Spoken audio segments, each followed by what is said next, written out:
Listo. Bueno, esto es un artículo publicado en el año 2016 por María Luz Callejo, ¿no? Que habla respecto de los supuestos epistemológicos que manejamos en educación matemática o que se manejan, ¿no? Veamos entonces, ¿no?, este aporte de Camino Cañón Lois para este artículo.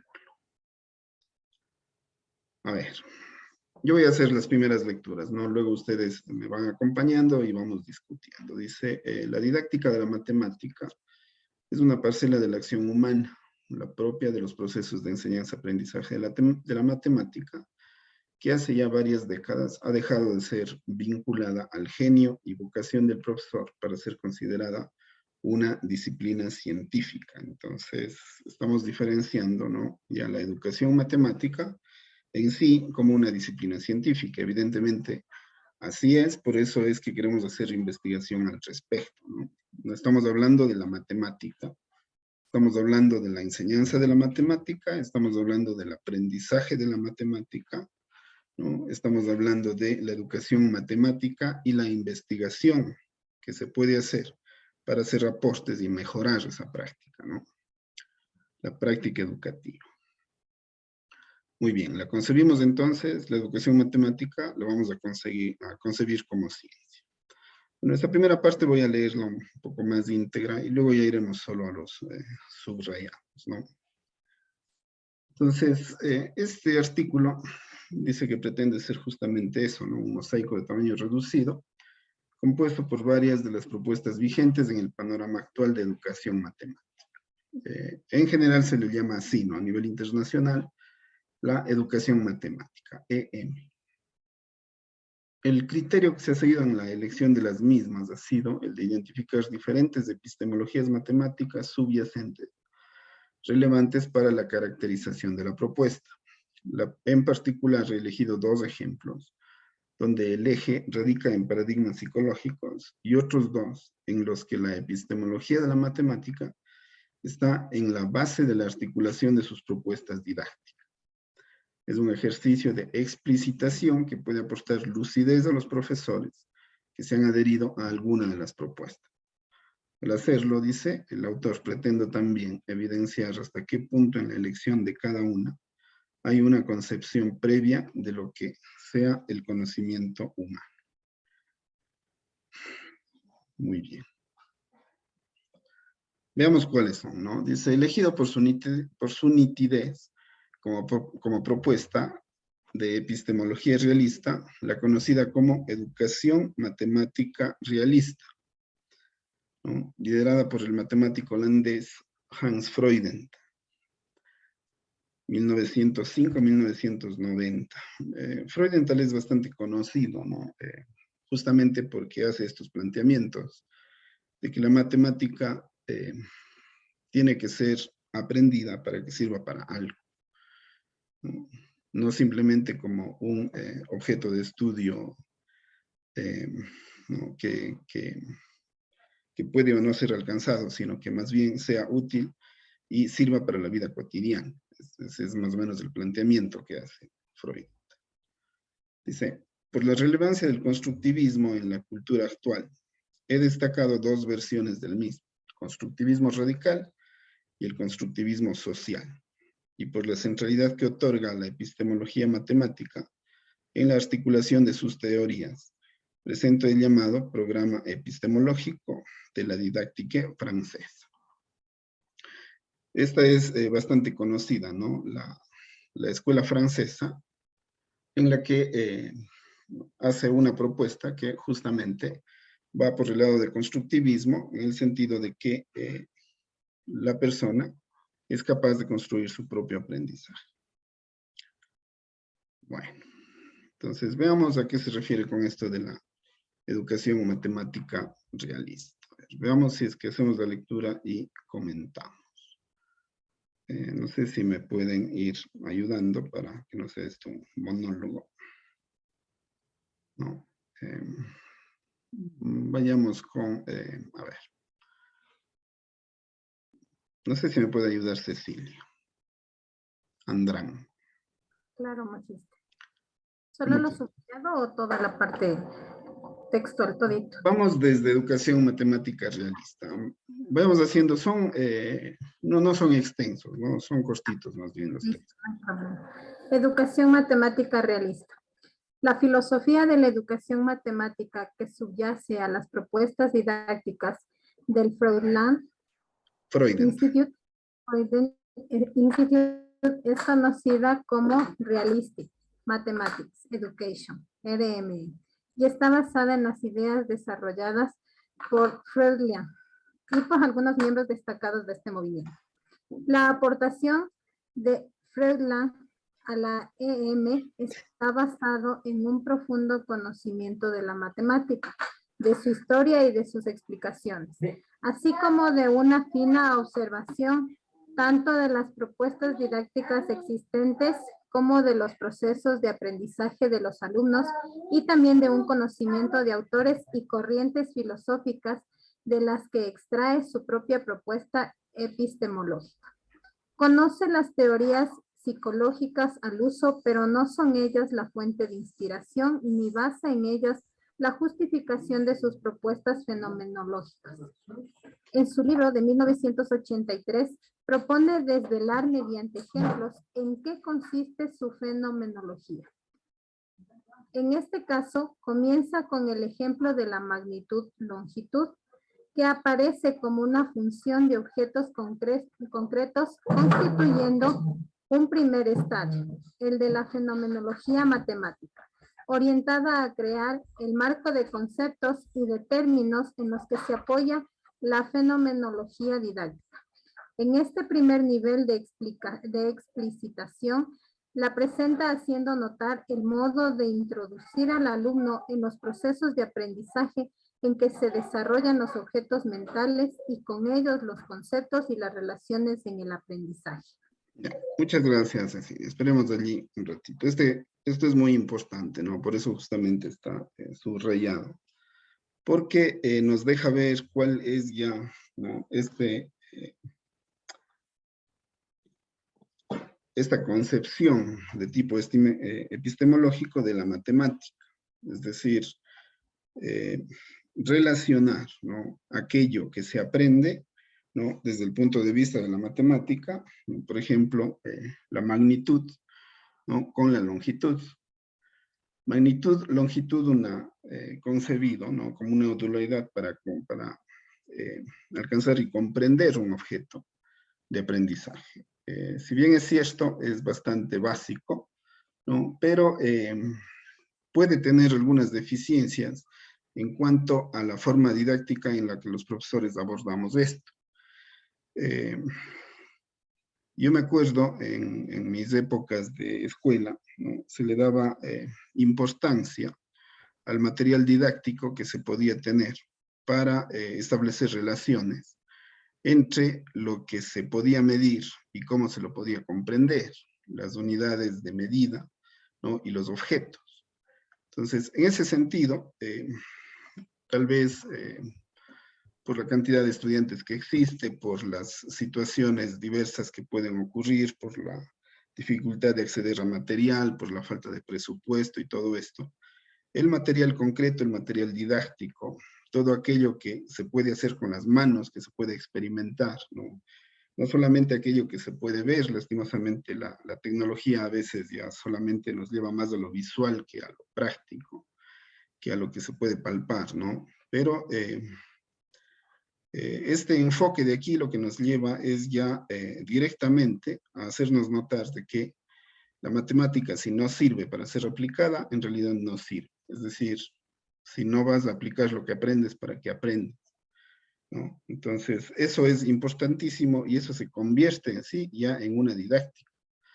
Es la forma y un enfoque que el profesor puede asumir, ¿no? Puede asumir para hacer toda su planificación y para generar ya sus convicciones respecto a la materia y respecto a cómo educar en ese sentido.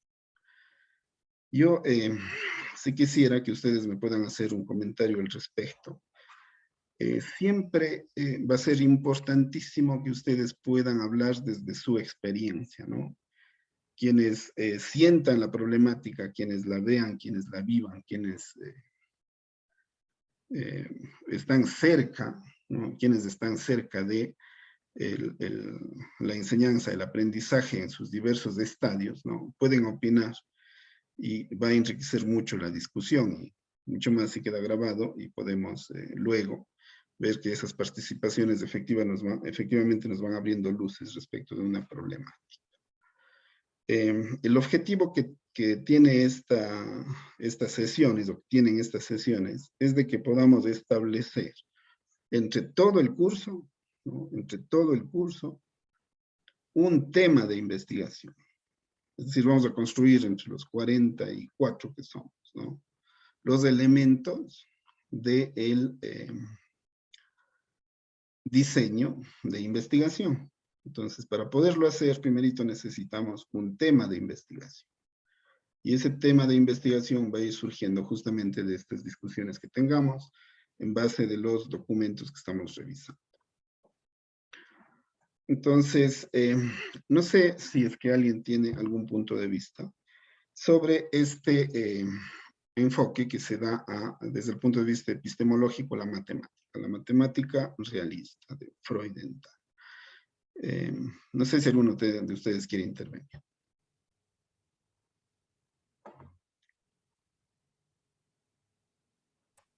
Magíster, buenas tardes. Sí, ¿cómo está?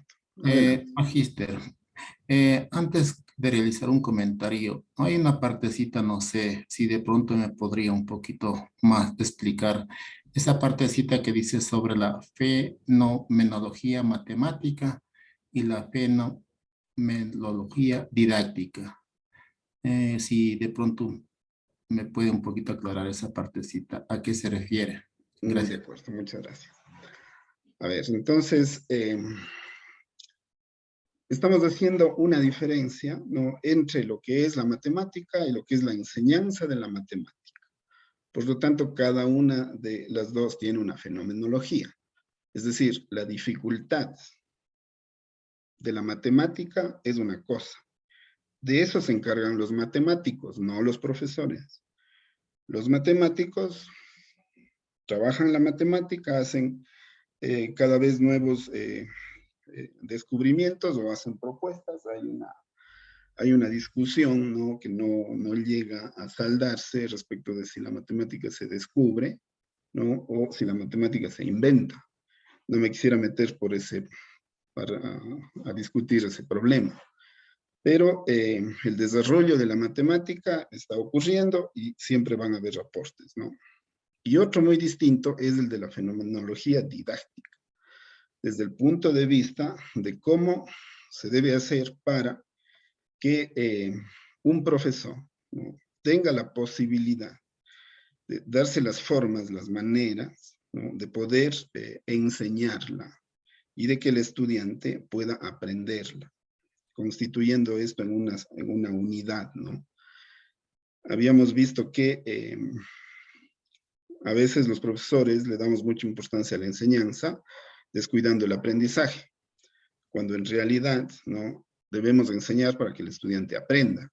Y nuestro éxito, ¿no?, como profesores es justamente conseguir mejores y mayores aprendizajes, que la mayoría de la gente aprenda a través de mi didáctica. No sé si por allí le aclaro un poco la situación. Sí, magíster, gracias. De acuerdo. Nosotros nos vamos a orientar entonces en la fenomenología didáctica, ¿no? Esa fenomenología didáctica de la matemática, ¿no?, en la que efectivamente se puede generar la posibilidad de hacer o de generar mismo aprendizajes mediante recursos, mediante actividades, mediante la creatividad del profesor. Aquí entra esto que ustedes estuvieron hablando sobre la forma de crear, sobre la forma de innovar, ¿no?, en educación, porque vemos que los estudiantes a veces no saben exactamente para qué están aprendiendo. Entonces allí entra mucho en juego este enfoque epistemológico, porque aquí dice que si es que la matemática no es realista y no sirve para algo, pues obviamente vamos a generar esas situaciones de aburrimiento, de situaciones de que los estudiantes no saben para qué aprenden.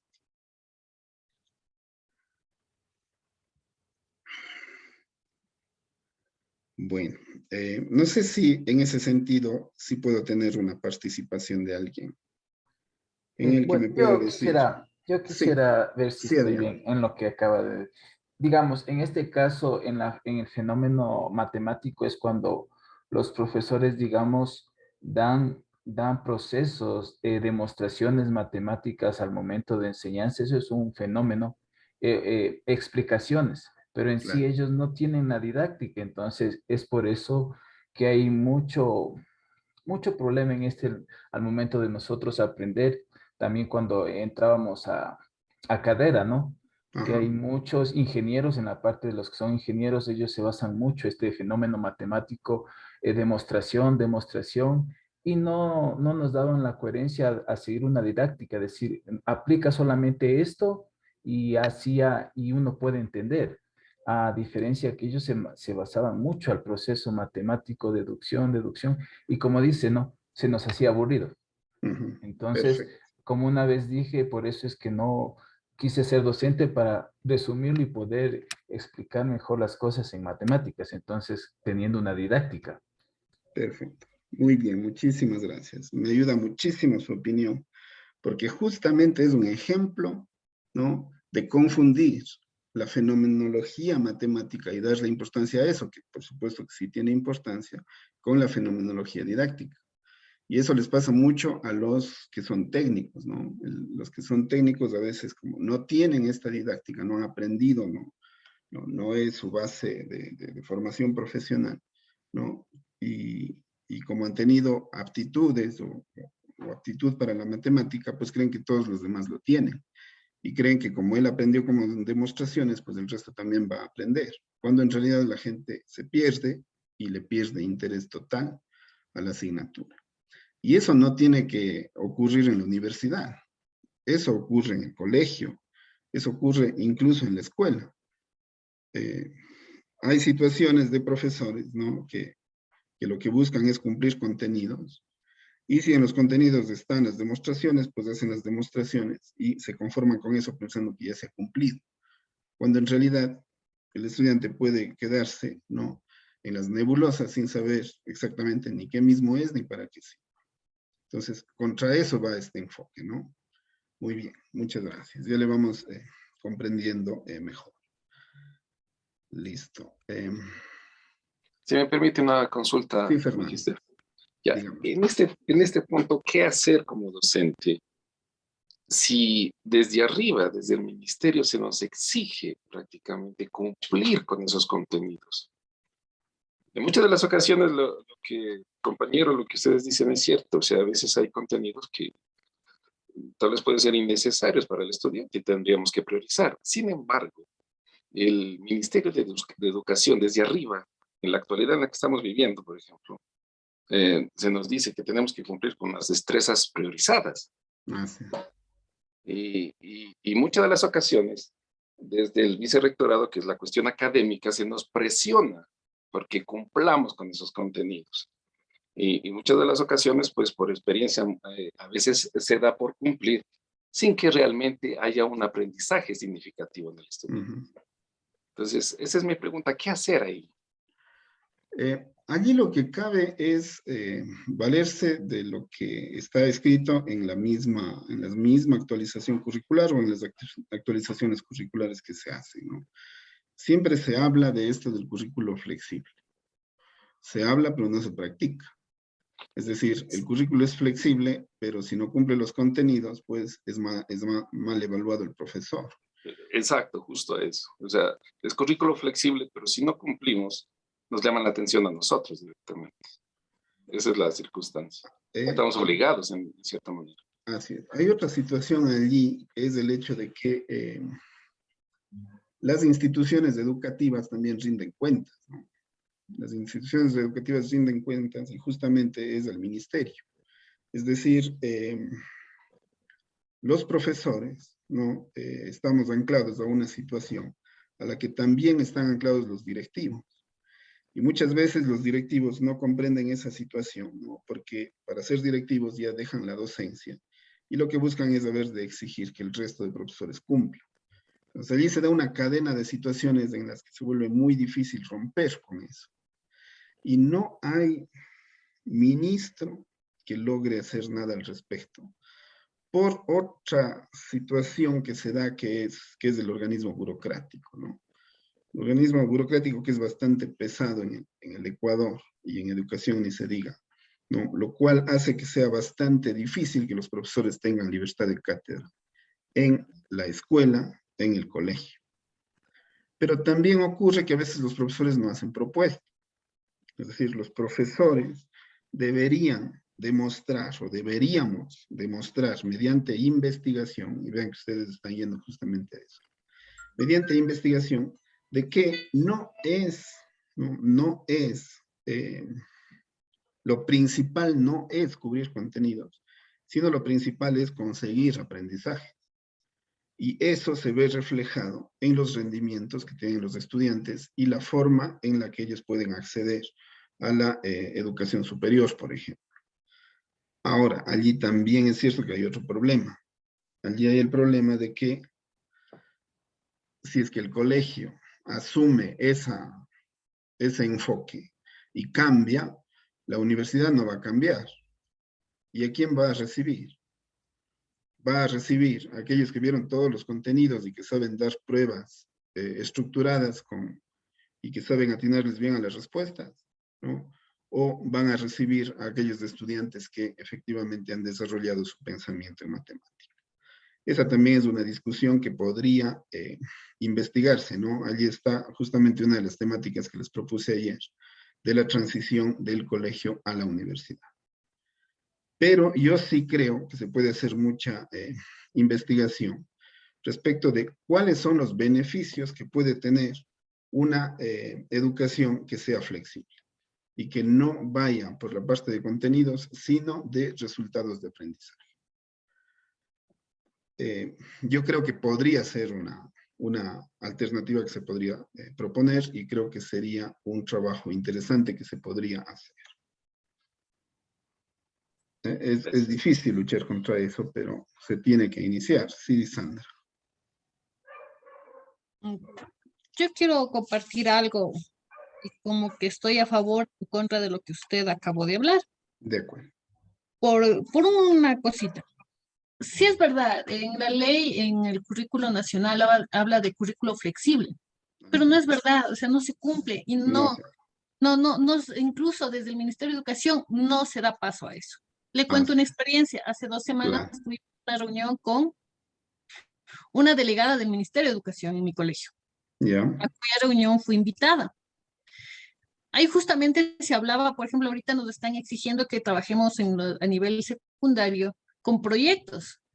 Y Ya. expusimos, por ejemplo, con terceros de bachillerato no es conveniente, porque necesitamos cumplir con el currículo por las universidades. Ahí va la segunda parte que voy a mencionar luego. Entonces, la delegada del ministerio nos dijo que debemos cumplir con esa disposición de proyectos. Y dijimos, ¿de dónde está el currículo flexible? Pues, claro que es flexible, pero deben cumplir. O sea, Claro. ya, entonces, no es verdad. En nuestro país hay disposiciones y se cumple y punto. No hay flexibilidad en ningún lado. Está lindo en el papel esa palabra, pero no existe. Ahora, estoy también en contra de la parte suya que dice debemos enseñar y no cumplir con un currículo, o sea, con una temática. Lamento mucho no estar de acuerdo en eso, por la realidad que vivimos. ¿Por qué razón? Porque pese a esto que nosotros, muchos de nosotros, me incluyo, procuramos cumplir con ciertas temáticas en matemática para prepararles a los chicos que vean la universidad. Hay un enorme divorcio entre la educación secundaria y la universidad. Si usted no da cierto tema en el colegio, los muchachos no logran mantenerse ni ingresar a veces a la universidad. Son temas realmente que debemos cumplir.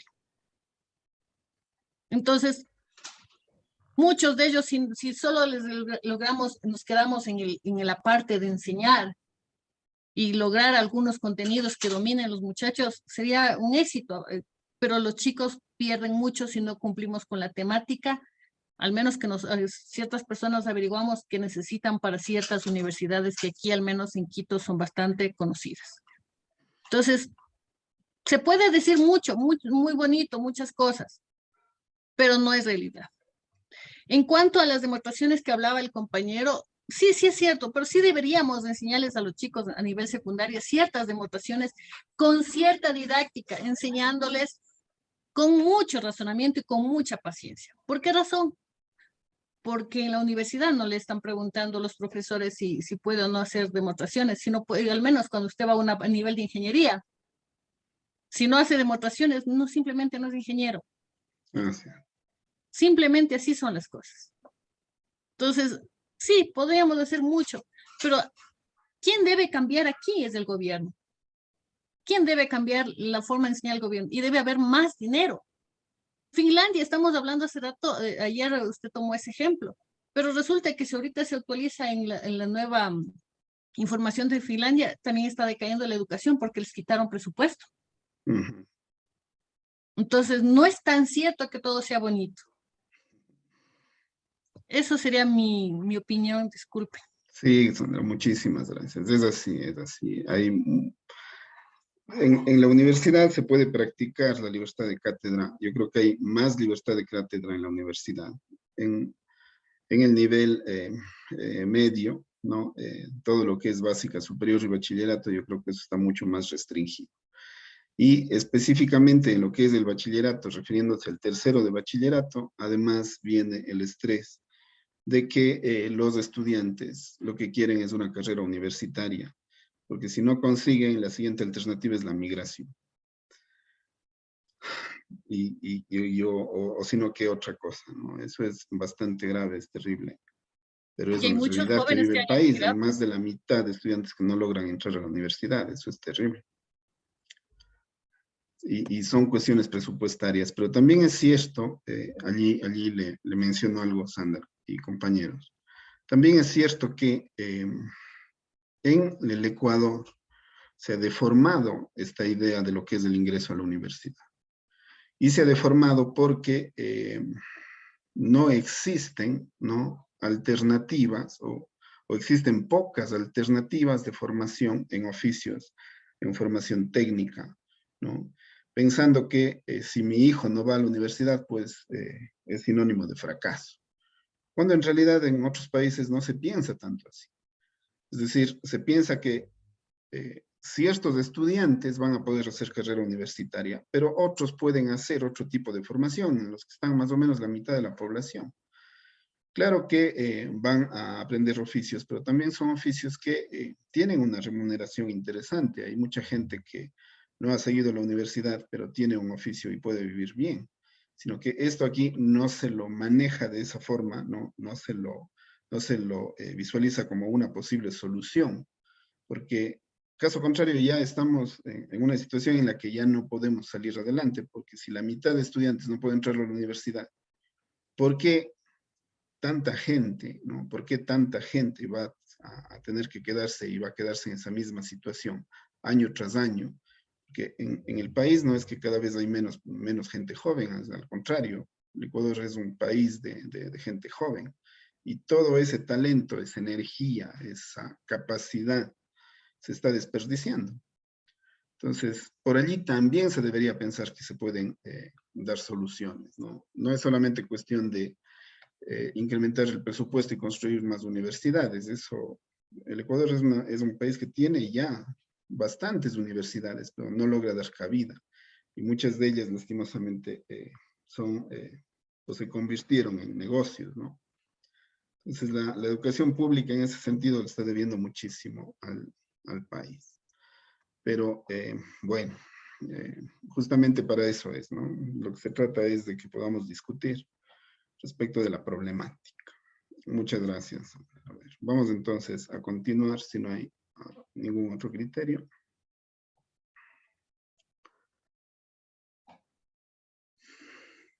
Bueno, entonces seguimos compartiendo. A ver, tenemos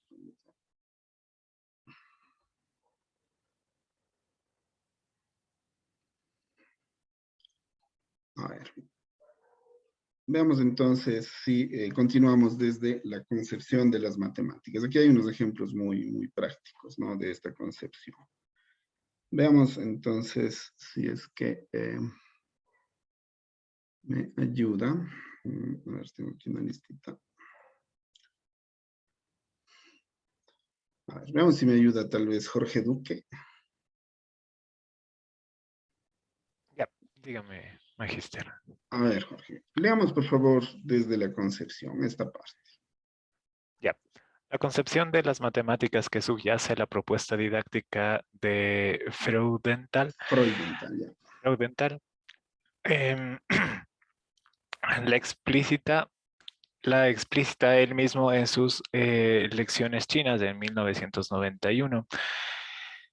Es un realismo sustentado en un sentido común, cuidadosamente caracterizado que explicita en torno a tres aspectos: la cuestión del origen, la matemática como actividad y el lenguaje.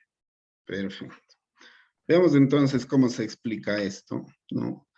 De esta propuesta didáctica que hace Freud. Al parecer hay tres aspectos, ¿no? La cuestión del origen, de dónde nace, la matemática como una actividad que tiene que hacerse, ¿no? Y la matemática como una actividad que tiene que comunicarse, en el caso del lenguaje. Ya, continuemos, Jorge. Las matemáticas comienzan y permanecen en la realidad expresada en el sentido común de cada tiempo, el del origen de sus objetivos y el contemporáneo de quienes se inician en su aprendizaje. ¿Sigo? Sí. Ya. Realidad entendida como un tejido donde no cabe discriminar las impresiones sensoriales de las interpretaciones de los mismos. El origen. Hay que buscarlo en los procesos colectivos de aprendizaje en los que el individuo siente como naturales las reglas que le producen certeza y seguridad. Los niños adquieren el número en el fluir de sus actividades físicas y mentales hasta el punto de hacer difícil a los investigadores dar cuenta de cómo sucede en detalle. Ya, gracias, ¿no? Hasta allí. Bueno, ¿de dónde surgen las matemáticas? ¿No? Se dice que el universo es matemático, nosotros somos parte del universo, ¿no? Nuestro cerebro es parte de nosotros, y si el universo es matemático, el cerebro es matemático. Siendo así, entonces las matemáticas deben ser naturales. Deben ser, ¿no? Las matemáticas son parte de la naturaleza y las personas somos capaces de aprender la naturaleza, ¿no? Aprender con H. Por lo tanto, se debería dar de forma natural, de hecho, así mismo se ha desarrollado.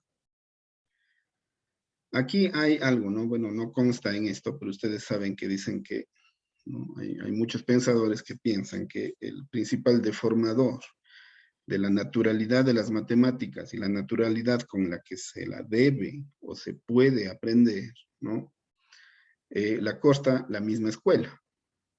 Justamente por el problema del que estuvimos hablando hace un momento, ¿no? Y ese es un tema importante que debemos discutir.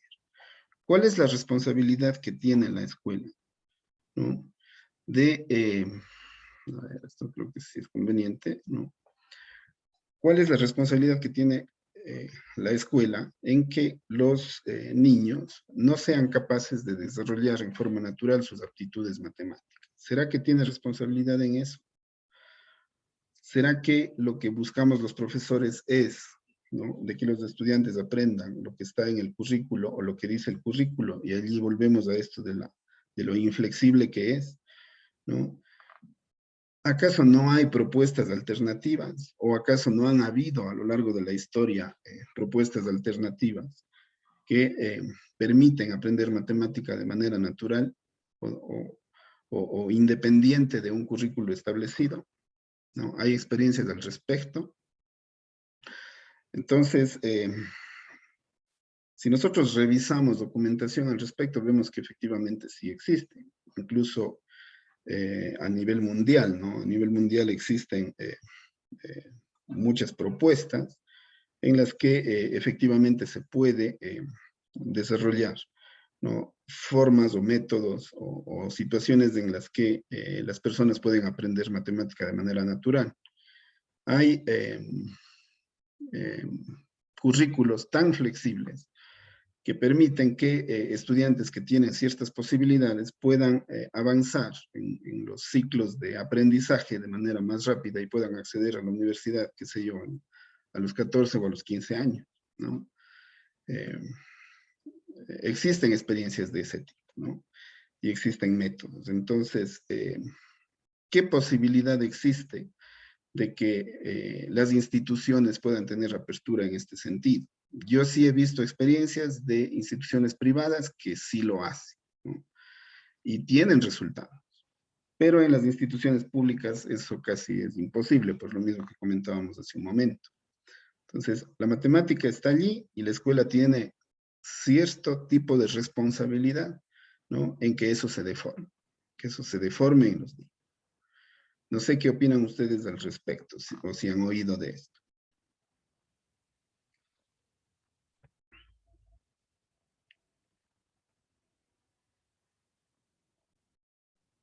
¿Alguna experiencia?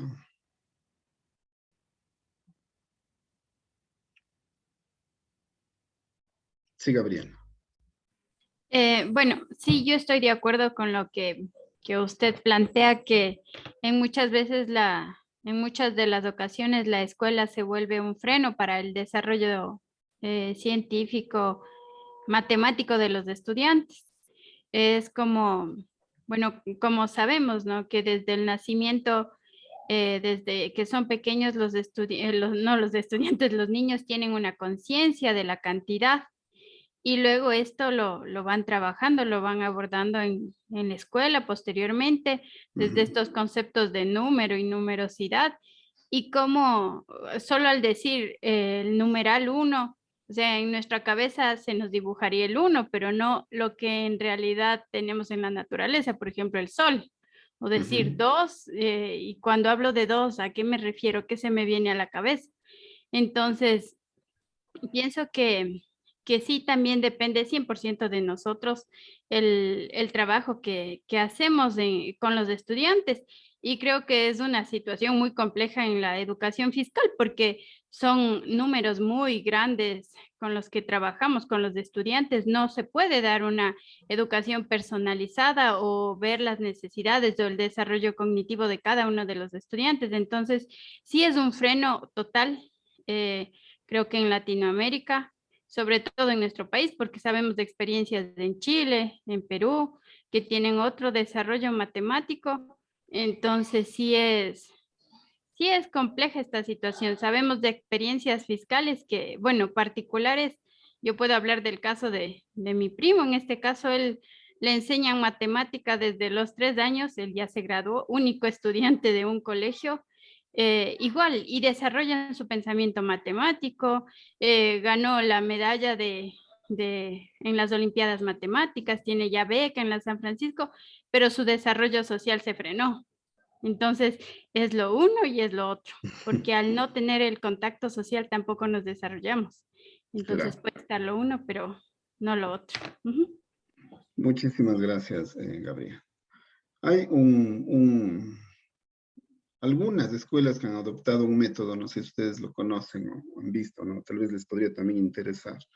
Podría ser un interesante tema, esto de trabajar con el método Montessori.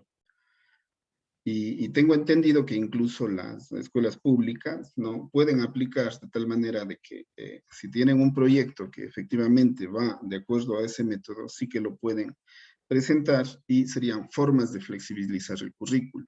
Hace un rato Sandra nos decía, eso es imposible, porque si no se cumple lo que ellos nos dicen, simplemente no pasa, ¿no? Pero, ¿qué pasaría si es que las instituciones empiezan a presentar proyectos para presentar métodos propios, ¿no? Antes se llamaban colegios experimentales, no sé ahora cómo se llamen o si desaparecieron, pero estos colegios sí que tenían la posibilidad de presentar estos proyectos y trabajar de forma alternativa. Ya No no sé si existe. alguno de ustedes tiene alguna experiencia en eso con propuestas que pueden surgir de instituciones educativas y si es fiscal, mejor todavía. Dígame, Sandra, y no sé si alguien también quisiera participar además. Hace años había los colegios experimentales. Yo, es más, salí de un colegio experimental de mi ciudad. En ese colegio, aparte de sacar el título de bachiller, se sacaba una certificación, diga usted, en gastronomía, en electricidad, y eso que era colegio femenino. O sea, Qué bien. salía con lo que usted dijo hace rato, con una, ¿cómo dijo? No era una profesión, es un oficio. Un oficio, sí. Y se salía con un oficio. Acá en el colegio que yo trabajo también en su momento fue experimental. Aparte, por ejemplo, de sacar el bachillerato, había hotelería y turismo. Ya. Ya el servicio, una especie de incluso de meseros y un poco de algo así. También se enseñaba electricidad, electrónico un poco y algo así. Pero Ya. con la nueva reforma educativa se acabó. No hay colegios experimentales. O hay Así es. colegios técnicos o hay colegios de BGU. Y se nos prohíbe ni siquiera aumentar una hora más de clase. Es prohibido. Peor aún, presentar algún proyecto. Es decir, el currículo que ya era inflexible se ha vuelto ya prácticamente sólido, ¿no? No hay forma de salirse de eso que está establecido. Claro, si las destrezas, ¿cómo se Un llama? criterio de desempeño. Criterio de desempeño. Imagínense, incluso nos ponen alumnos de adaptación teniendo como 50 estudiantes y no siquiera es una sola discapacidad, sino tenemos múltiples discapacidades dentro de un aula. Y el profesor que nosotros, al menos yo, no me he capacitado para atender educación especial. Y eso no quiere decir que no lo haga, ¿no? Pero yo me siento a veces incapaz. Me ponen uno con un 75% de discapacidad intelectual y un ciego en mi aula y quieren que haga adaptaciones y tengo 50 estudiantes. Y además no tiene capacitación para hacerlo. Y ahí toca estar medio como por sentido común. O sea, nosotros somos magos. Entonces, al ciego toca que escuche y mandarle las tareas grabadas para que los papás le ayuden. Y encima más tengo que presentar por escrito esa adaptación. O sea, y encima más la del DC me rechaza porque es matemática, porque la señora del DC no entiende la matemática. O sea, Y además, ¿de dónde saca usted tanto tiempo? para eso hay las noches, ¿no? Uno se desvela. Claro. Y además Por tiene que eso, hacer maestría, Sandra. encima más maestría, y a uno que le cogen por ya la edad, le cogen de todo, hasta ya solo falta, como dije la otra vez, bastonera en el colegio. Claro. Y ya estoy completa. Entonces tengo Muchísimas. reuniones hasta por las orejas y de 4 o 5 horas seguidas y que tengo que estar ahí. Pero bueno, eso es otra cosa. Entonces, imagínense, no hay esa apertura, no hay. El país se cerró, la política del país está... O sea, la educación y la política están en una situación está extrema en enfocada, este momento. sí, está enfocada a que los ecuatorianos, yo así les digo a mis estudiantes, sino que algunos, los que me entienden, los que no.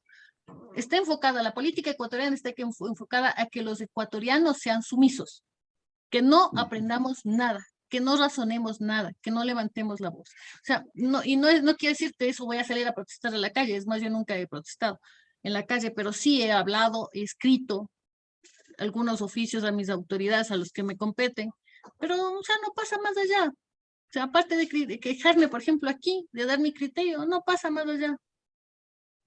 Y si voy con la del ministerio igual, o sea, me cayó y me dijo, y tiene que cumplir. O sea, ¿para qué abrir la boca? Y hay una burocracia inmensa en el ministerio. Es prácticamente una barrera, una pared. Eso. Muy difícil de luchar contra eso. Sí, Sandra. Y a veces con cosas muy, muy, muy, muy elementales. Con lo que estaban proponiendo regresar a la presencialidad. En esta pandemia entraron y robaron muchas cosas en el colegio y dañaron, por ejemplo, el sistema de agua en mi colegio. Y yo le preguntaba a la asesora, le digo, dice, ¿y qué harían ustedes si les obligan a regresar mañana a trabajar? Le digo, trabajar y morir, pues. Porque aquí sin agua vamos a tener un contagio masivo. Ahí se cierra el colegio, dice. O sea, tenemos que esperar que se muera alguien para cerrar el colegio. O sea, no es un razonamiento lógico, no es humano eso. Así es. Bueno, muchas gracias, Sandra. Ya vamos a seguir discutiendo. José Luis tiene un criterio. Buenas tardes con todos. Bueno, dos aspectos principales. El primero con relación a los modelos o proyectos que se pueden fomentar en educación.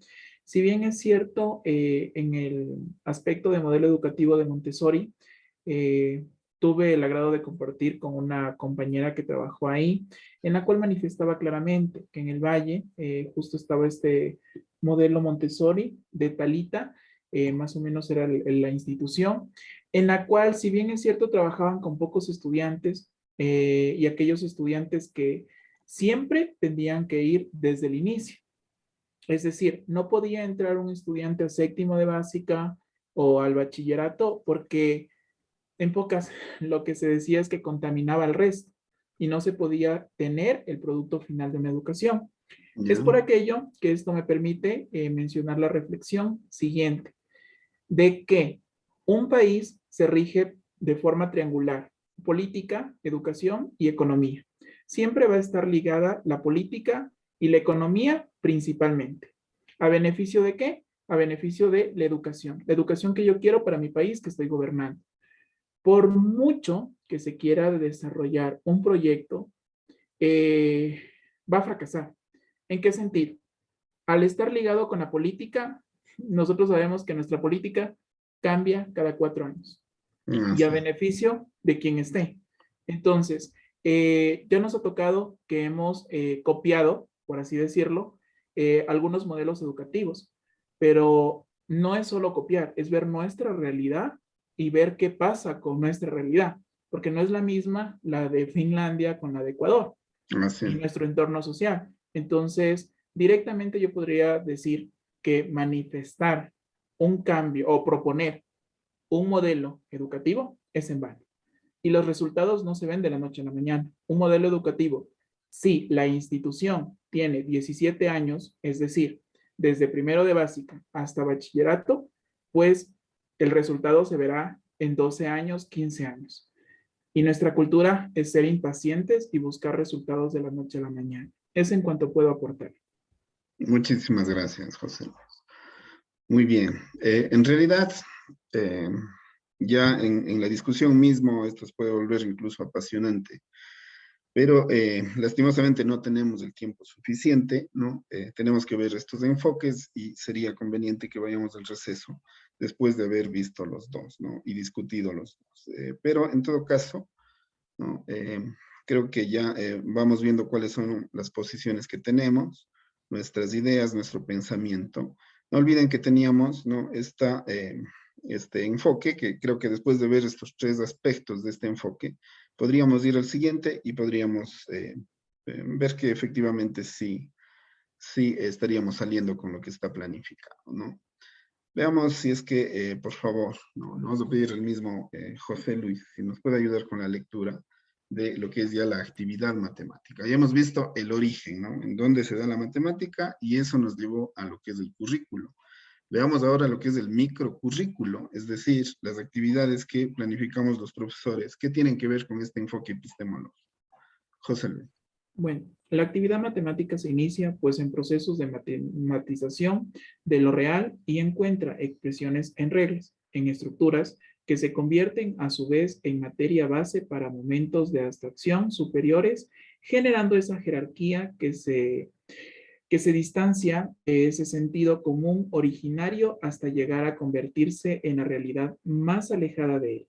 El autor acude a la historia para diferenciar los momentos en que los modelos matemáticos aplicados al conocimiento y transformación de la naturaleza han respondido al sentido común primero y a teorías complejas después. ¿Sigo? No, hasta allí, porque la actividad matemática es justamente lo que nosotros denominamos, si vamos, si hacemos, ¿no? Si comparamos con lo que es la educación matemática, aquí estaríamos hablando del microcurrículo. Es decir, el profesor, ¿no? El profesor propone las actividades que ha de realizar con los estudiantes para que los estudiantes aprendan, para que los estudiantes sientan interés, pues, sientan motivación y les guste la matemática o la comprendan al menos, ¿no? La entiendan y la comprendan. Entonces, ese es el campo de batalla, digamos así, de los profesores, ¿no? O más bien diré, después de escucharle a Sandra, ese debería ser el espacio en donde el profesor debe tener su tiempo para sacar toda su creatividad. Y lastimosamente en estos modelos que estamos viendo, en estos modelos educativos, ¿no? Se quitan esos espacios y se les da menor importancia, y más importancia se da a la justificación, ¿no? Del trabajo. Es decir, es como que tenemos una burocracia que nos controla si los profesores están o no trabajando. Y estar o no trabajando a veces es llenar formas, papeles, documentos, o dejar constancia, ¿no? Dejar constancia de que estamos en el lugar de trabajo. Por lo tanto, esto poco o nada le puede interesar al ministerio. Y peor todavía si estamos hablando específicamente de matemática. Es decir, esa actividad matemática específica que el profesor hace, en donde pone toda su creatividad, prácticamente, ¿no? Si es que le vemos desde la política que se está aplicando, no existiría, o simplemente no la conocen, o no la ven, o no saben su importancia. Allí, según este autor, ¿no? Es precisamente en donde se convierte el origen de la matemática a través de la actividad en algo comprensible. Algo comprensible que luego tenemos que comunicarlo mediante el lenguaje, ¿no? Pero no sé si alguien quisiera expresar una opinión sobre esta actividad matemática, si tiene una experiencia, sea positiva o negativa, respecto de lo que es la actividad matemática en sus clases.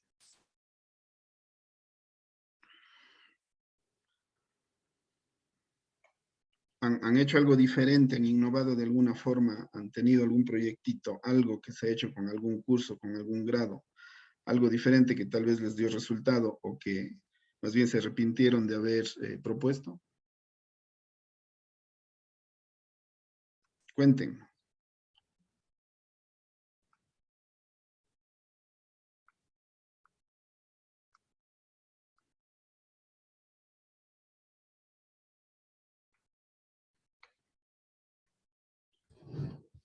Yo, doctor. Bueno, en mi institución no trabajamos con el ministerio, la propuesta curricular desde el ministerio. ¿Usted está en institución privada, Gabriela? En privada, sí. Ya, gracias. Ahí trabajamos, bueno, desde que se originó la propuesta educativa hace 33 años, con el taller. Entonces, el taller lo que busca es siempre desarrollar primero, bueno, en la matemática sobre todo, la percepción, y partir de situaciones concretas, si es primaria, igual de situaciones, problemas, y luego sí, la reflexión. En la percepción, donde se visualiza es los sentidos más del pensamiento, y luego viene la reflexión, la discusión sobre todo lo que se ha hecho. Y luego sí, la concreción, después de haber vivido todo este proceso, llegar a la percepción, que creo que ahora le llaman ERCA o alguna cuestión de esas. No estoy muy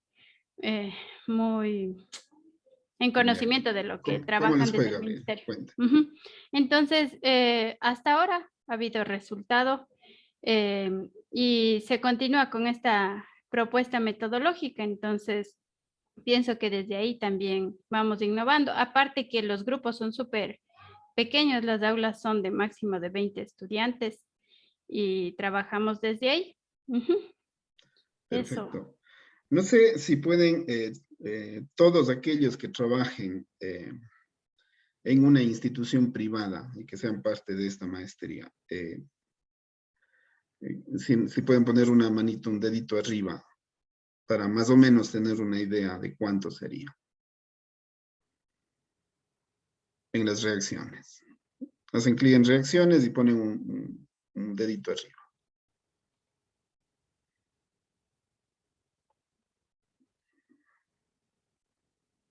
Poquísimo, 5 o 6.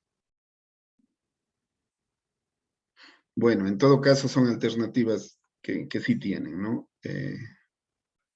Alternativas que en instituciones privadas al menos sí, ¿no? Actividad matemática. Allí se puede practicar mucho esto de la innovación. De lo que escuché ayer, la mayoría de ustedes, eso es en lo que quieren enfocarse, ¿no? Entonces, por allí les podría servir muchísimo saber este enfoque epistemológico que está dando Freud. Veamos, no sé si es que me puede ayudar, no sé si me puede ayudar Galo o Santi. Claro, cómo no. Vamos con el lenguaje, veamos cómo es esto de la comunicación. El lenguaje es un elemento de importancia capital en los procesos propios de la actividad matemática. Los símbolos para los números están integrados en el lenguaje escrito y es en este ámbito donde el símbolo adquiere realidad por sí mismo, una realidad aparentemente independiente de su creador, quien a su vez trata de reorganizar su creación generando una jerarquía fenomenológica y por medio de ella organizar también su entorno empleando el instrumento matemático para el conocimiento del mismo. Perfecto, muchas gracias, Gano. Entonces, efectivamente, ¿no?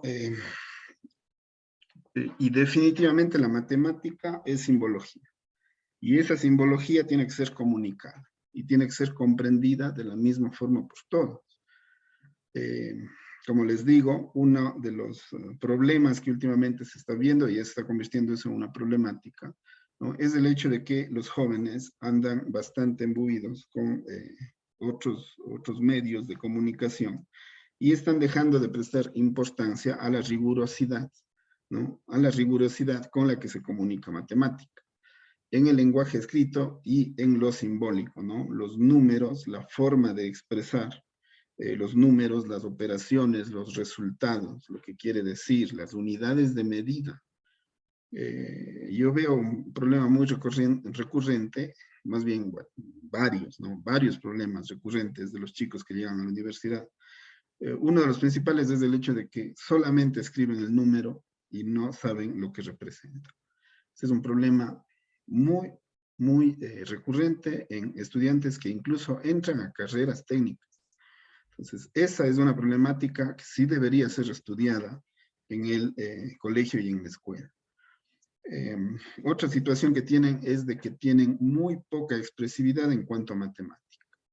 Es decir, no saben explicarse, o cuando se les pide que desarrollen algo o hagan alguna resolución, simplemente no pueden hablar, solamente colocan los símbolos en la pizarra y no pueden explicar lo que están haciendo. Simplemente lo hacen de forma procedimental mecánica, pero no logran conjugar, ¿no? el lenguaje hablado, la expresión, la explicación de lo que están haciendo. No pueden explicarse adecuadamente. Si es que ustedes quisieran estudiar esa problemática, eso es un campo de estudio tremendo. Más aún ahora con esto de la pandemia, en la que prácticamente alguien puede esconderse tras una pantalla. Es decir, un estudiante, ¿no? Simplemente prende y aparentemente está allí, o pone una foto o algo, pero no se sabe exactamente qué está pasando del otro lado. Entonces, ese es un problema bastante actual. Muy bien, entonces, tres elementos básicamente, ¿no? ¿Qué se quiere aprender, ¿no? El origen, porque no está hablando del origen de las matemáticas de manera general, ¿no? Si nosotros tenemos que enfocarlo respecto de el fenómeno matemático que queremos enseñar, ¿no? Por eso hablaba del fenómeno y de la didáctica, ¿no? Entonces, en la fenomenología nosotros encontramos aquello que queremos enseñar o que queremos que los estudiantes aprendan, y para eso necesitamos una didáctica. Entonces, identificamos el origen, es decir, el fenómeno, luego hacemos la actividad para saber cómo lo tenemos que enseñar a través de la didáctica, ¿no? Y luego establecemos los símbolos y cómo lo debemos comunicar. Entonces, esa sería, ¿no? La línea de acción que sigue esta epistemología, ¿no? Matematizar, ¿no? Importantísimo en el sentido de que matematizar es justamente aquello que me permite comprender la matemática. Un ejemplo bastante sencillo de matematizar, ¿no? Se da con las operaciones elementales. Es decir, desde las operaciones elementales ya estamos matematizando, porque yo tengo gran posibilidad de tener recursos disponibles para poder trabajar con los estudiantes con algo de imaginación, ¿no? Necesitamos tijeras, necesitamos pinturas, necesitamos juegos geométricos, necesitamos hojas, necesitamos cartulinas, necesitamos fichas, necesitamos cosas, ¿no? Y con eso podemos empezar a matematizar. Reunir, separar, juntar, dividir, agrupar, y todo eso son cosas que a veces nos perdemos por el hecho de que seguimos textos en los que eso no se nos facilita, o a veces trabajamos pensando que lo que está en el texto es lo que tiene que ser desarrollado, y no intervenimos mucho en la actividad que nosotros podemos hacer, ¿no? Eso es importantísimo, y no se diga si ya avanzamos, ¿no? Cuando empezamos a trabajar ya con cosas un poco más complejas, como por ejemplo el estudio del álgebra, el estudio de las funciones, ¿no? El estudio de la geometría, las formas, las medidas. Eso nos da la posibilidad de matematizar y que el estudiante comprenda que todo aquello que le rodea puede ser matematizado. Porque tiene forma, porque tiene medida, porque está a una distancia, por todos esos elementos que implican matemática. Entonces, ahí les dejo el documento, ¿no? Para que lo podamos seguir revisando. En realidad, como les digo, esto ya debía haber sido entregado antes, ya para las próximas clases así se hará, pero por la situación pues nos ha tocado irlo viendo ya desde aquí mismo, ¿no? Les dejo como tarea entonces esto de estudiar los constructos, ¿no? El constructivismo radical y el constructivismo social. Esto de aquí ya es un adicional a este enfoque, ¿no? A este enfoque de Freudenthal respecto de la matemática para la realidad o la matemática para la vida real. Volverle algo cotidiano, algo al alcance de todos, verle como natural y trabajar en la didáctica para que eso efectivamente sea posible. Y saber que la persona es capaz de llegar a ese conocimiento. Entonces, él propone estos dos tipos de constructos, ¿no? Que efectivamente se puede, se lo puede, digamos, subdividir en estos dos enfoques, pero básicamente la idea ya está, ¿no? Entonces, creo que les dejo el documento, podemos seguir discutiendo si ustedes quieren en otro momento, pero veamos cómo estamos porque el tiempo no es nuestro mayor amigo. A ver, estamos 5:48. Les dejo el documento entonces. A ver. Veamos este enfoque, ¿no? De este profesor de la Universidad de Barcelona, que es también bastante interesante, ¿no? Vamos a ver ahora la epistemología, ¿no? Ya específicamente sobre la didáctica de la matemática, y es un poco más específico esto. Les abro el documento y les comparto, ¿no?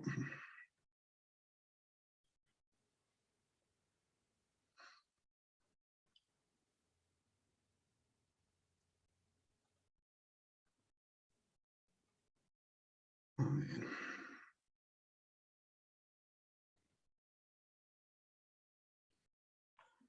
Bueno, entonces vimos la epistemología sobre la enseñanza de la matemática. Veamos ahora esta epistemología sobre la didáctica de la matemática. Como digo, mucho más específico. A ver, estamos, creo que lo tengo aquí.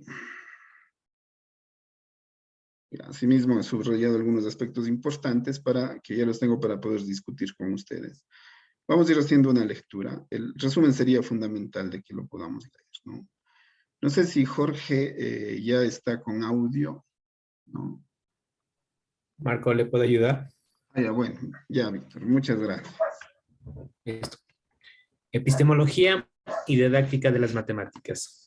Vicent Font, Universidad de Barcelona. En la primera parte de esta conferencia se reflexiona sobre el hecho de que los diferentes programas de investigación en didáctica de las matemáticas, de manera explícita o implícita, se posicionan sobre aspectos ontológicos y epistemológicos para fundamentar sus constructos teóricos. Dichos constructos sirven como marco teórico para realizar investigaciones en didáctica de las matemáticas, pero también deben servir para orientar la mejora de la enseñanza de esta materia, y muy en especial deben ser útiles en la formación inicial y permanente del profesorado. En la segunda parte se toma un constructo concreto, el de configuración epistémica, y se reflexiona sobre su posible utilidad en la formación del profesorado. Perfecto, entonces se va a dividir este artículo en dos partes, ¿no?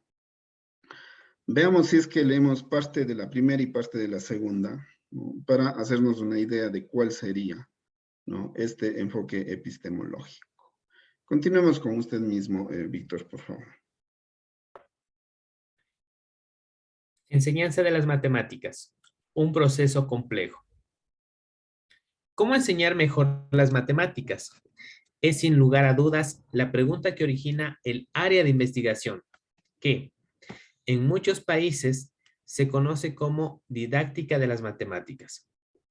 Para contestar a esta pregunta, podemos focalizar nuestra atención sobre la mente del sujeto que ha de aprender, lo cual nos lleva a entender la comprensión como proceso mental y a reflexiones psicológicas que nos puede ayudar a saber lo que sucede en la mente del alumno. Y como consecuencia, nos pueden dar indicaciones sobre cuándo y cómo enseñar.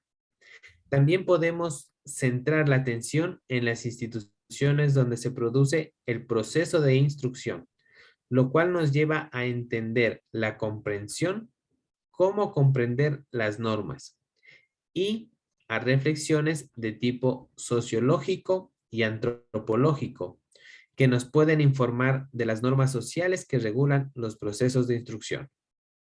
Ya, aquí hay un gráfico que explica un poco esto, ¿no?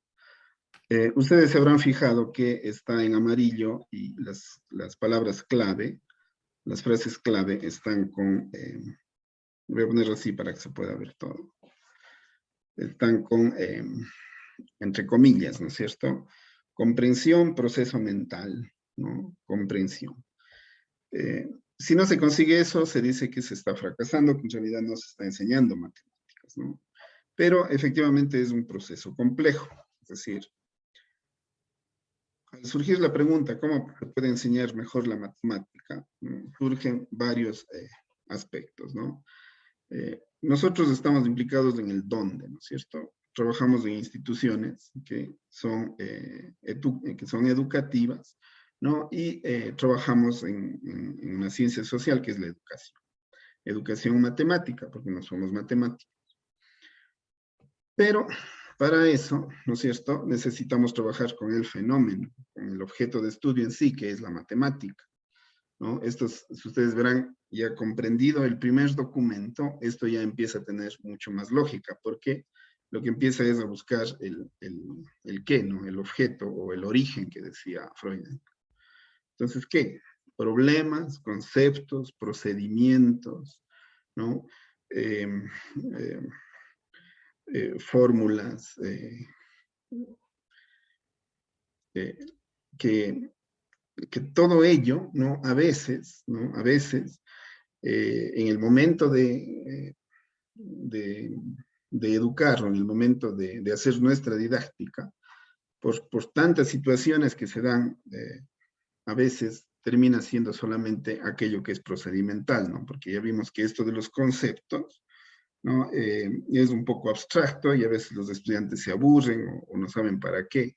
Mientras tanto que con los procedimientos los estudiantes pueden demostrar que aprenden los procedimientos y lastimosamente, ¿no?, se crea una falsa realidad de pensar que por saber procedimientos se sabe. En eso contribuyó muchísimo, o ha contribuido muchísimo los tipos de textos que se manejan o que se han manejado, ¿no? Yo a veces veo que sí existen buenos intentos y allí puede ser eso, en cierta parte, ¿no? El ministerio puede tener buena intención de que va mejorando los textos y busca que las actividades sean, ¿no?, también innovadoras o sean creativas o que le lleven al estudiante a pensar, que le lleven a salirse de lo procedimental. Pero también es cierto que muchas veces los profesores ¿no? Como aquellas situaciones en las que entra en juego la creatividad nos dan dificultad porque los estudiantes nos pueden empezar a preguntar una y otra cosa y a veces no sabemos dar respuesta.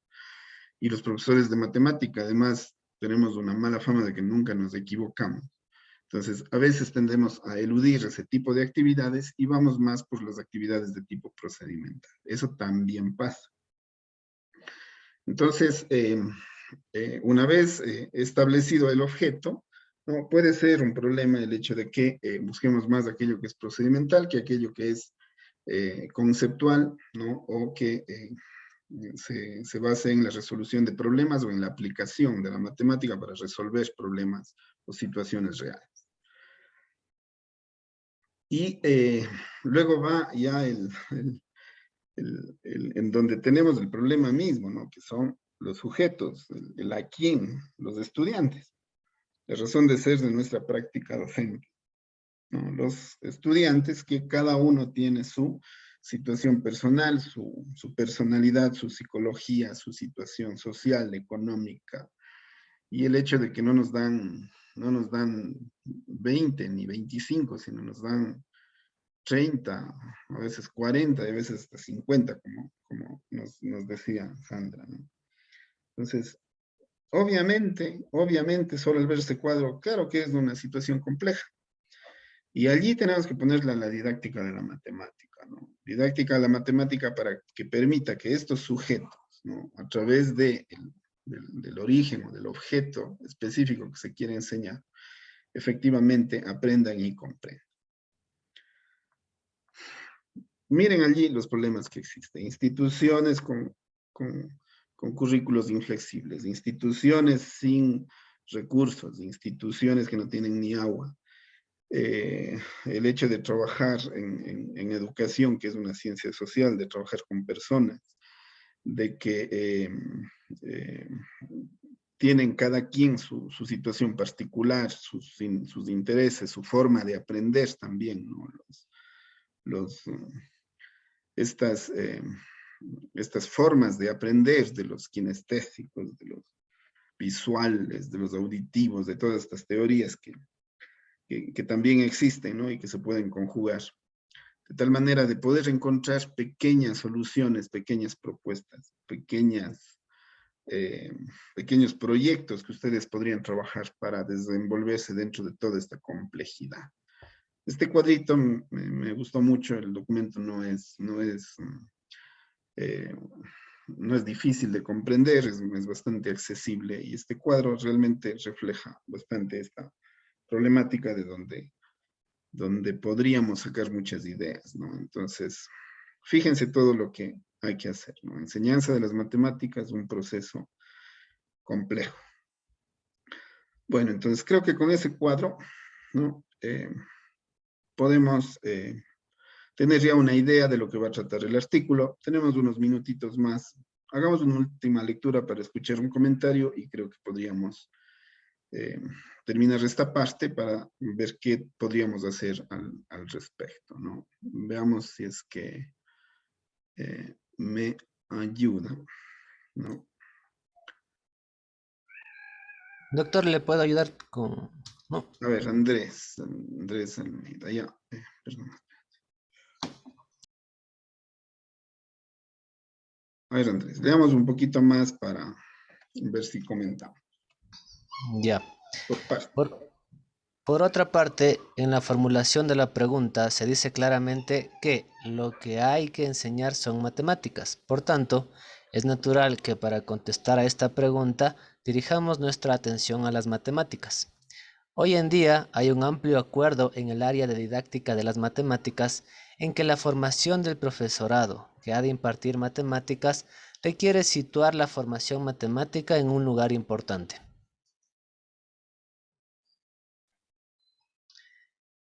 Ningún tipo de formación pedagógica, psicológica ni didáctica puede suplir una débil formación matemática del futuro profesor de matemáticas de cualquier nivel educativo. El diseño de las actividades de enseñanza-aprendizaje requiere unos sólidos conocimientos matemáticos, además de una formación didáctica. Si bien hay acuerdo... Sí, dígase. Perdón, le apagué el micrófono, estaba un ruido conmigo. A ver, allí un paréntesis antes de continuar, ¿no? Se dice, ¿no? Se dice que entre un profesor que sabe matemática y un profesor que sabe enseñar matemática, ¿no? Hay una diferencia fundamental y es en el hecho de que el profesor que sabe enseñar matemática, además de saber enseñar matemática, tiene que saber matemática, mientras que quien solo sabe matemática, ¿no? No está haciendo el esfuerzo que hace el profesor, es decir, solamente hace la mitad. Allí diferenciamos entre el matemático y el profesor de matemática, que tiene que saber ambas cosas. Pero didáctica sin conocimiento profundo no sirve de nada. Eso también es cierto, ¿no? Didáctica sin un conocimiento profundo de lo que se va a enseñar no sirve. Por eso es que en las universidades, ¿no? No se debería trabajar solamente en las cosas que el profesor va a enseñar en el colegio, sino que se debería enseñar, ¿no? Más allá, más a profundidad. Se debería enseñar matemática fuerte, matemática en la que el profesor domina los conocimientos que se necesitan para poder enseñar con fundamento aquello que va a enseñar en el colegio. Un profesor de matemática tiene que saber de dónde sale absolutamente todo. Todas las fórmulas, todos los procedimientos de el objeto, en este caso específico, de la matemática en sí, del fenómeno matemático, primero, y luego del fenómeno didáctico. Así debería ser y en ese orden debería ocurrir. Entonces, allí vayamos a ver qué responsabilidad puede tener la universidad en ese sentido, ¿no? Nos están formando como profesores de matemática con conocimiento profundo de la matemática, del fenómeno, ¿no? Entonces, esa es una pregunta que quería dejar planteada. Sigamos. O sea, sí, Sandra, entonces, dígame. un profesor de matemática debe ser un matemático con pedagogía. Exacto. Idealmente, ¿no? Idealmente, Sandra. Pero las universidades sí pueden hacer mucho al respecto, porque los niveles que se pueden manejar en la universidad de matemática pueden ser altos, dentro de una misma carrera de educación matemática. Tal vez no un matemático puro, ¿no? Tal vez no un matemático puro, pero sí un conocedor profundo de la matemática y del fenómeno en sí, que sabe demostrar, que sabe justificar, que sabe de dónde sale todas las fórmulas y por qué, y los puede demostrar. Entonces, a partir de eso, sí puede aprender didáctica para poder enseñar eso que domina. O sea que eso sí deberíamos copiar de la parte europea. Sí. Ahí sí, se convierten en matemáticos o ingenieros y luego siguen pedagogía para ser profesores. Exactamente, sí. Eso lo hacen bien allí. Aquí no sé en qué momento se pensó que directamente podían hacerse ambas cosas. No sé en qué momento ocurrió eso, pero me parece que es un error. Creo que eso está mal planteado. Las carreras de pedagogía de las matemáticas deben darse a partir de interesados que saben la asignatura.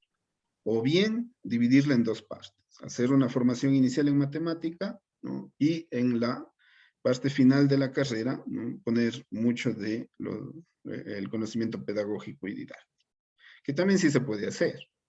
Claro.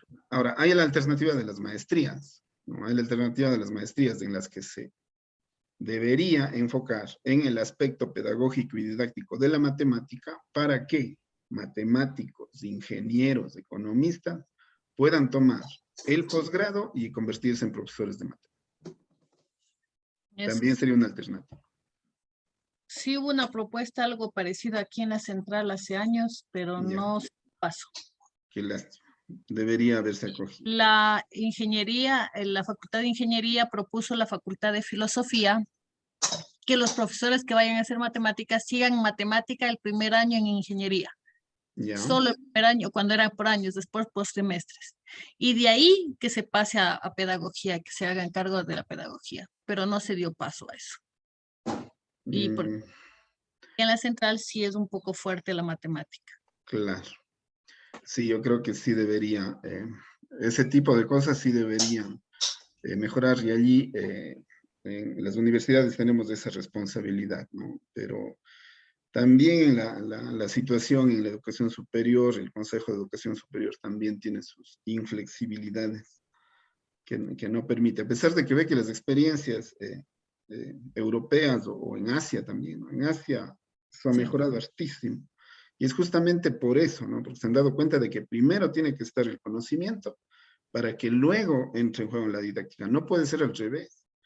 Y allí les comento una situación que no sé a ustedes cómo les pase, pero yo veo que a los profesores, ¿no? De escuela, a todos los profesores que van a trabajar de primero a décimo de básica, se ha aflojado completamente esto del conocimiento o del aprendizaje profundo de las materias.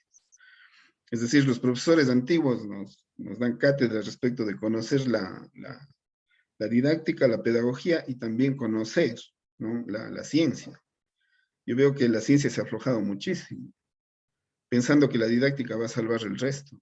Y la didáctica, claro, yo sé enseñar bien, pero ¿qué? Entonces, ahí nos estamos saltando, ¿no? Nos estamos saltando. Primero es el qué. Bueno, eso también es una discusión interesante. Entonces, veamos si es que...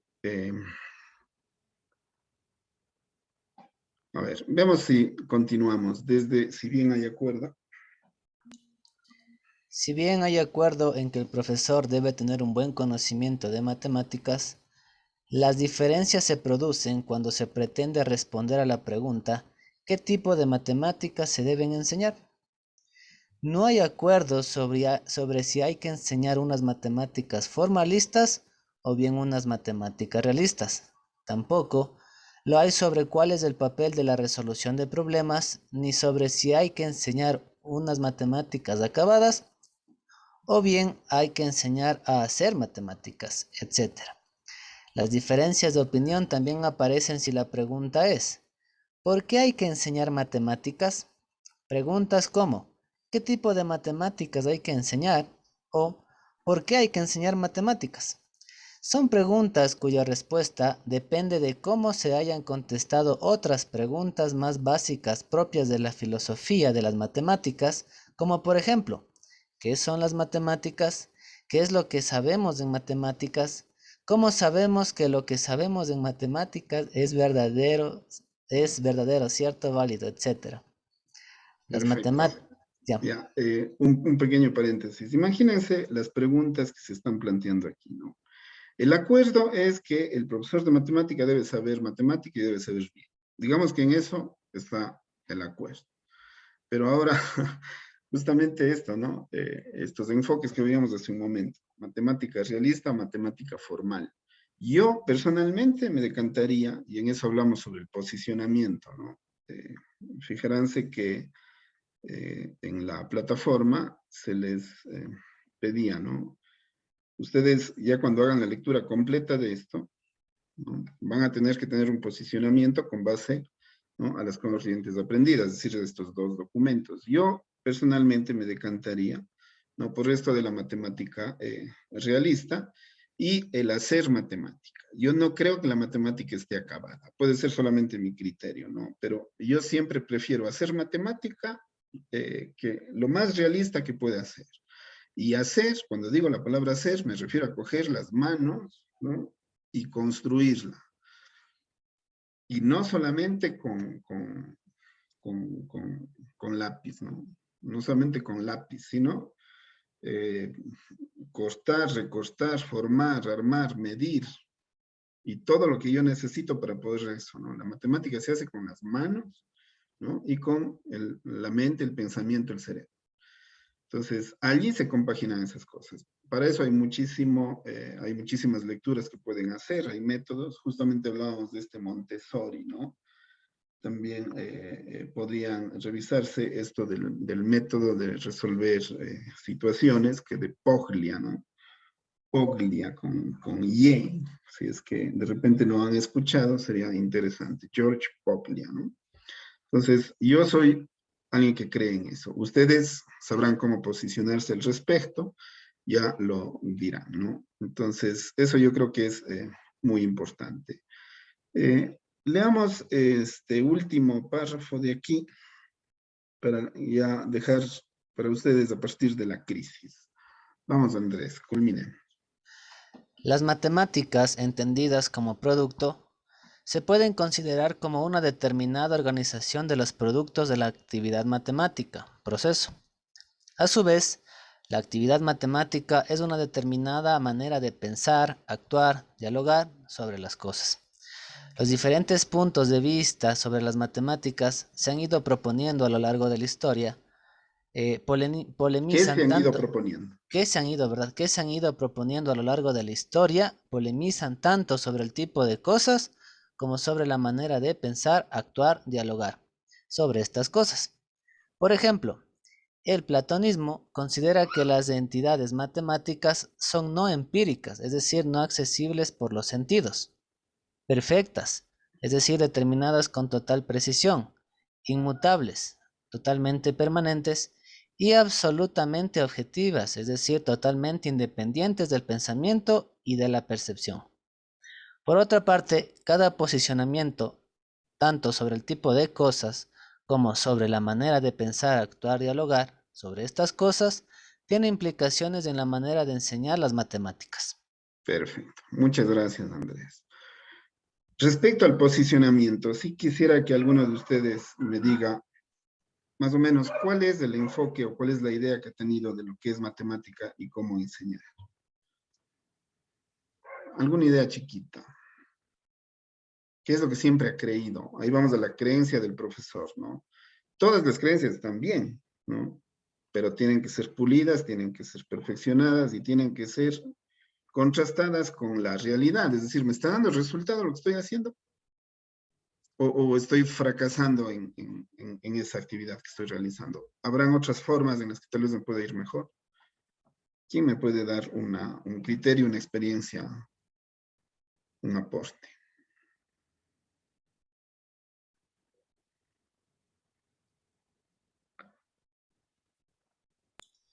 Doctor, no sé si puede intervenir. Sí, Andrés. Bueno, desde mi corta experiencia, yo me decantaría más por la parte de la matemática.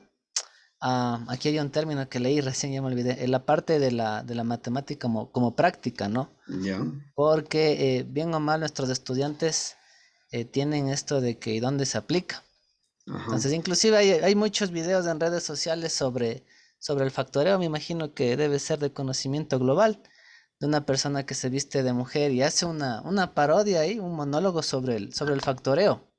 El hecho de que no se utilice. Entonces, yo, por ejemplo, en algún momento que tuve que dar clases de factoreo, les indicaba que la matemática es a veces un poco abstracta, ¿no? Pero la cuestión es llevarle a esa parte práctica. Y por ejemplo, en el factoreo hay esta cuestión de los bloques para trabajar los casos de factoreo. Y también yo, por ejemplo, algún rato les ponía con la virtualidad videos de especialistas que utilizan pues de forma como ya intuitiva esto del factoreo. Y yo, menos mal, mi esposa ya es casi ingeniera en sistemas. Y por ejemplo, yo de lo que converso con ella saco un montón de cosas para mis clases. Porque ella, por ejemplo, trabaja con variables y con un montón de cosas en un banco X acá de la ciudad. Obviamente con ella me gusta conversar, por algo es mi esposa, porque obviamente ella dice, no, pues yo sí utilizo en esto y en aquello. Entonces yo cuando doy clases les digo, tal persona utiliza aquí o acá esto que le estoy enseñando. Esto de programación lineal que a veces es un poquito medio tedioso para los chicos, porque cuando ven problemas a veces ya se rinden, digo yo. Yo les veo una mirada y se rinden cuando ven programación lineal. Entonces les digo, ¿no? La cuestión de dónde llevar la practicidad y cómo aplicar la matemática para hacer más óptimos algunos procesos, que algunas personas también lo hacen empíricamente, pero que obviamente con un conocimiento académico, científico, no sé, se pueden optimizar las cosas. Entonces yo me voy por esa parte práctica siempre cuando trato de dar clases y es un reto realmente buscar esa practicidad, porque por ejemplo, el día de hoy tenía que dar relaciones para entrar en funciones con mis estudiantes. Entonces, a nivel de relaciones, obviamente voy así tratando de ir de lo más básico, con figuras geométricas, corazones, Cosas obviamente que son un poquito comunes para ya llegar a la parte numérica y ahí sí ya despegar como quien diría. Eso es, doctor. Muchas gracias, Andrés. Sí. Eh, Formar corazones a través de funciones o formar corazones con figuras geométricas, con esta, con esta posibilidad de construir, ¿no? Construir con figuras. Algo que se parezca o de donde pueda trabajarse también simetría, por ejemplo. Y por decir corazones, porque en realidad todo es simétrico. Nosotros somos simétricos. Existe la simetría es divina, ¿no? Entonces, efectivamente, sí, todas estas son experiencias que se pueden poner en práctica. Usted hablaba de los bloques, no sé si alguien quiere tomar nota, de repente le puede interesar. En esto de los recursos hay muchas posibilidades, uno de ellos son estos de los bloques de Dienes, ¿no? Se llama así bloques de Dienes, que es un recurso con el cual se puede hacer aritmética y se puede hacer también álgebra, y es bastante didáctico y es muy entretenido para los jóvenes trabajar con esto, para los niños también. Si alguien tiene una inquietud al respecto, puede apuntar y hacer las búsquedas. Entonces, ¿cuál sería la actividad que tendrían que realizar, ¿no? Para que esto realmente les pueda servir para el objetivo, que es encontrar esa temática, y aquí ya nos estamos yendo un poquito más allá, ¿no? Y aquí ya no estoy trabajando la temática nada más, es decir, yo puedo tener ya una idea de un tema, pero aquí ya me estoy dando cuenta de la problemática, de la enseñanza, de la didáctica. Estamos separando lo que es matemática de lo que es educación matemática, lo que es investigación y cuáles son nuestras falencias como país, como política de Estado, como ministerio, como instituciones educativas, como circuitos. Bueno, empiezan a surgir una cantidad de cosas que ya nos va dando luces de esto, ¿no? Entonces, para que esto les sirva, lo que necesitamos es un posicionamiento. Andrés nos ha dado un pequeño ejemplo, yo les he dado otro. Lo que esperamos es que todos ustedes, aunque no haya el suficiente tiempo para que todos lo puedan exponer, sí que puedan escribir, ¿no?, un párrafo chiquito respecto de cuál es su posicionamiento en base de estos dos textos que hablan de los enfoques epistemológicos desde el punto de vista de la enseñanza y desde el punto de vista de la didáctica de la matemática. Porque esto nos lleva definitivamente a plantear algo que tenga que ver con investigación que está a nuestro alrededor. Bueno, no he tenido tiempo ni de levantarme a prender la luz, ya estoy casi oscura, así que mejor. Vamos a descansar un ratito y nos vemos 20 a las 7. Me está llamando el coordinador de la maestría, creo que ya tiene los documentos que le había pedido, y podemos hablar un poquito de eso antes de empezar la segunda parte. Muchas gracias. Les dejo aquí abierto esto y ya nos vemos en 20 minutos.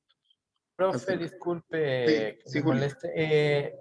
Soy Julio Ayala. Espero que me ayude con la asistencia. Julio Ayala. Sabe que solamente tenía una inasistencia. Esa es la suya. Espérese. Julio Ayala, ¿me dice? Sí, por favor, doctor. Julio César. Listo. Muchas gracias. Muchas gracias. Ya, que pasen bien. Ya nos vemos más luego. Chao.